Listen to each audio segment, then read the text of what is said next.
declarations have been made in GATT that immediate steps would be taken to fix terminal dates, to relax tariff and other barriers, and expand exports of the developing countries.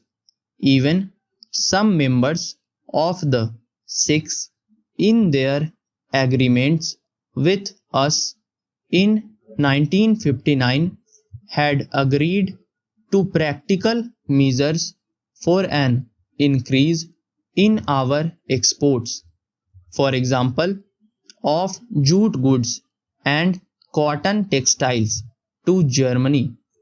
It was expected by us that as a result of a growing realization on their part that we could continue to import more and more from them only if we were able to export more and more.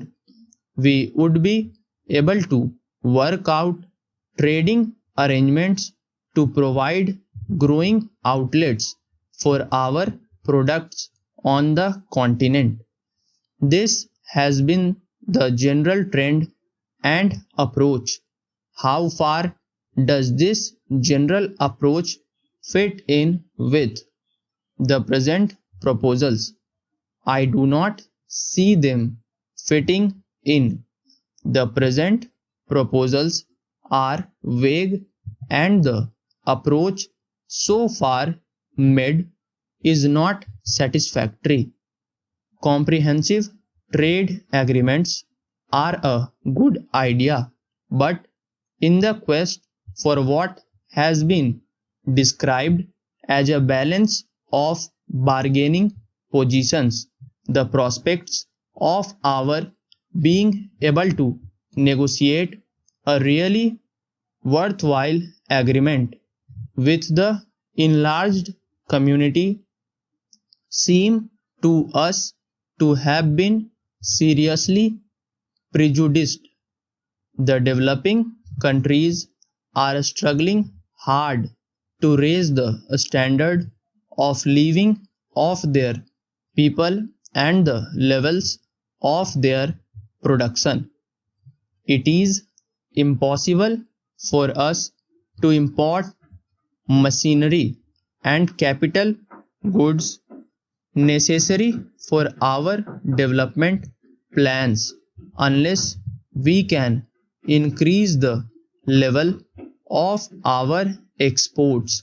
We are grateful for the foreign aid, which is largely in the shape of loans and credits. These have to be paid back with interest. We can pay them back only through increasing our exports. There is no other way. We are in the middle of the third 5-year plan. The existence of trade links is important. We are thinking of our fourth and fifth 5-year plans in our perspective. Planning, we are naturally worried by the adverse effects of these proposals on our plans. The UK's entry into the EEC may well worsen the position not only in relation to our earnings of foreign exchange but in relation to unemployment and might have grave social consequences.